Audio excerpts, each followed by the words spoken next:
tokenizer. Okay, that got rid of the error. Now let's say while, I have a stray semicolon here, while talk.has next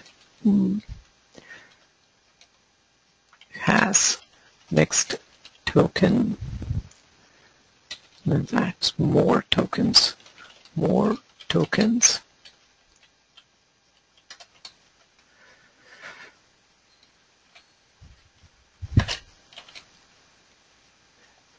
And let's say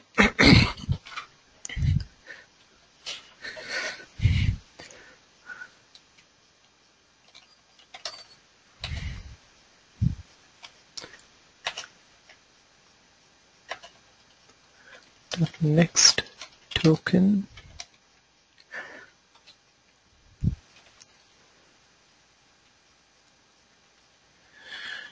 and all we will do is write out the output. So let's do the following. We'll say context.write. Context is supplied to us. The key here is going to be a text object. So we'll create a new text object, and in that object we'll store the string T, which contains the word, and the value for our map output is going to be an int writable, and I'm just going to say 1. There are more efficient ways of doing this. This is going to create 2 objects every time we encounter a word, but let's not worry about that. This is a sample program. Premature optimization is the root of all evil, as the saying goes. I think that pretty much covers our map function, and let me just save, make sure that there are no compilation errors. Let's go to the reducer next. The reducer is the second phase of the MapReduce program. It gets keys, which are text keys in this case, and a collection of values, one from each of the mappers. So that's the iterable, and the iterable type is int writable. So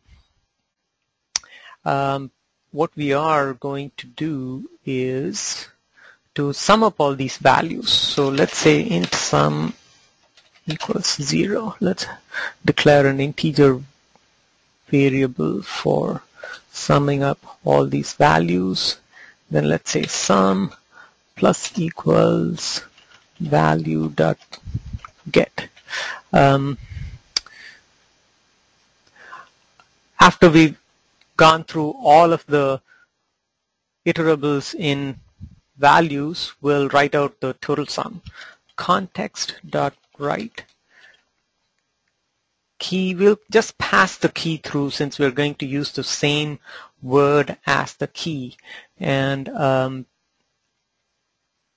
sum needs to be supplied as an output to reducer in the form of an int writable object. So we will create a new int writable object and store sum in it and write it all out using the context object passed into us. Let me hit save all. Now let's go look at the word count driver. This has some interesting features that I want you to pay attention to. We first create a configuration object conf.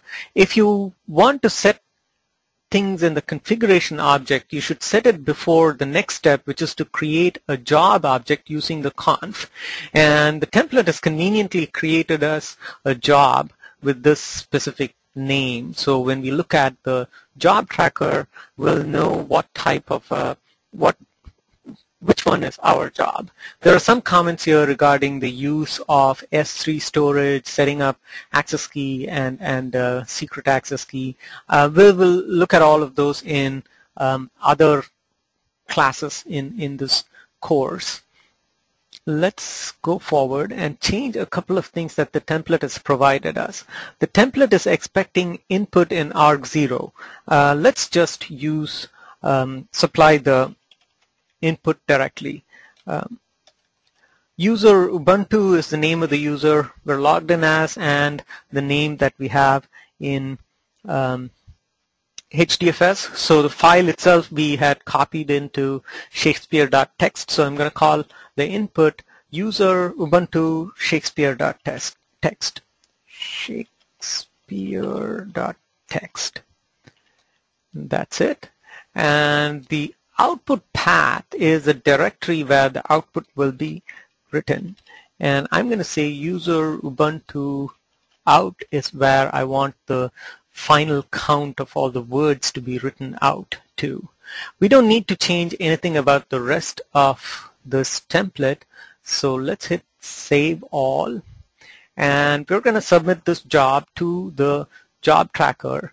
It's convenient in the AutoScale workbench. Just choose the run as. Now remember to highlight this word count driver or whatever it is, your driver, and then click on run and run as. Otherwise the run on Hadoop option will not show up, and it can be these simple annoyances that frustrate the heck out of people trying to learn how to use Hadoop. So I'm picking the Hadoop master. This is the default location provided for us by the AutoScale configuration.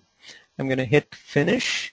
And let's see, we have the job running. I'm going to start the Firefox browser, and in this browser we have a bookmark to the job tracker, and as we can see there is one job running. This is our job, com AutoScale WC word count driver. The map is 0% complete. You can also see, obviously, if you click on these window icons in the bottom, it'll be brought forward, and you can see that map got completed, reduce got completed, and the job should be done momentarily. There we go. The job is done. Let's do this. Let's go to browse HDFS and see what it did. Shakespeare.txt is there, unremarkable. Out is a new folder that got created. Let me double click on it, and here are the logs for the job. Here is the success indicator, and here's the output. Let me double click on the output and give it a second. There we go. It starts the editor, and there we are. The words that were present in entire works of Shakespeare and the number of occurrences of each word. So to go back to this slide I have, it's really amazing how much work the MapReduce framework does for you. You need to write just two simple functions, the mapper and the reducer, and each of those will usually be in the order of tens of lines, not thousands of lines. And the amount of power you can unleash using the Hadoop cluster is quite amazing. Well, that's it. That's the word count example for Hadoop, and thanks for tuning in, folks.